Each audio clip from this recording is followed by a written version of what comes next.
Hello everyone, we are in the light box once again because I have finished another plush that I'd like to show off. I have not brushed her yet, so she is just like coated in little minky scraps. It'll be okay. So while I was working on a commission, I was waiting for everything to embroider, and so while that was happening, I decided to start working on Autumn Blaze here because I've had the pattern cut out forever and just haven't gotten around to finishing it because of all the COVID closures and everything. So I was like, I'll go ahead and work on this a little bit. Well, I got into it and then I ended up finishing it. So now I have to go back to the commissions after this. But this was a really fun little experiment that I did here. I made a Kirin plush before, and it really did not turn out as good as this one did. Like, this one turned out excellently. I am so happy with how this came out.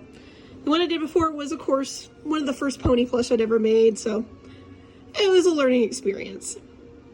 But with this one, first of all, I was doing the little embroidery lines here, and when I was doing that, I realized that this nose, you can see the profile, it came out so good, better than what I normally do for this right here. So that is something that I learned while doing this and will employ in my future plush. So yeah, that nose, that profile, that's excellent, very excellent. And all of her little parts, her little hairs all around here, that's all got the me using my sewing machine to gently stuff and then stitch a circle here and everything. So those are just lines from my sewing machine versus embroidery. I know a lot of people do the embroidery, but I really like the effect of just sewing on top of the stuffed pieces to make these looks. Plus I get it on both sides at the same time, which is a really good benefit. Oh my gosh, she's just coated in little minky scraps. That's okay.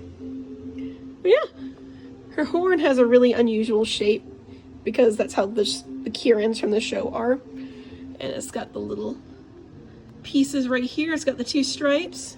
Her ears are also two different colors. So I really like the color that I chose here. It's supposed to be a little bit of a darker than the cream color for her body. And there's her little hooves. That's the same thing.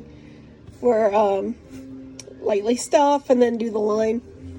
And now on her back here, I actually embroidered those. I drew out the shapes. I drew out the little this and the line, and then I would just copy and paste and make a whole array of them. And then I shaped them to look like the scales, and then I shaped it by cutting to fit right there on her as it does in the show. And this is stitched on top of her tail. In the future, I'd like to make another one and do it all internally. But for now, I think this looks just fine. This is actually 2 bits right there, which is pretty cool. And I also did the back of her hair. I know I didn't really have to because her actual hair, if you look under here, is the same red. But I really like the effect that it gave off. I really think it adds that extra touch to go those extra steps. I'll fall over now. Oh no! Oh no! There we go. But yeah, that's how she came out. Now, one thing, I say this a lot of the times on the plushies that I make, but I really think something that makes a good plush is this front profile with the, how the eyes are right here. I really think that's what makes it. I like the eyes to be accurate to what it is. So these both are facing you. They look good, they look symmetrical. If the head-on shot like this doesn't look so great, if the eyes are more towards the sides or the back, that's when you might want to rethink your pattern a little bit. Of course, that's just me. That might not be something that bothers you, but it really bothers me, so it's something that I always like to pay attention to when I can. But yeah, I think she came out really good. She took a lot of work. I think she took me quarantine, I have no sense of time anymore, but I believe she took me 2 or 3 days. So that was a nice little fun break from doing commission work. And now I feel really refreshed. And sometimes it's nice just to let your creativity just go and take a quick break to do some personal art. So I will be putting her on my Shopify. So hopefully she'll find a home. If not, she'll be with me at whatever pony con I do next. I guess it's Babs Con if everything is looking good around that time. Yeah, I love how she came out.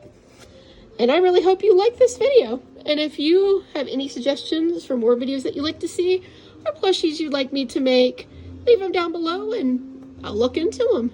Take care, guys.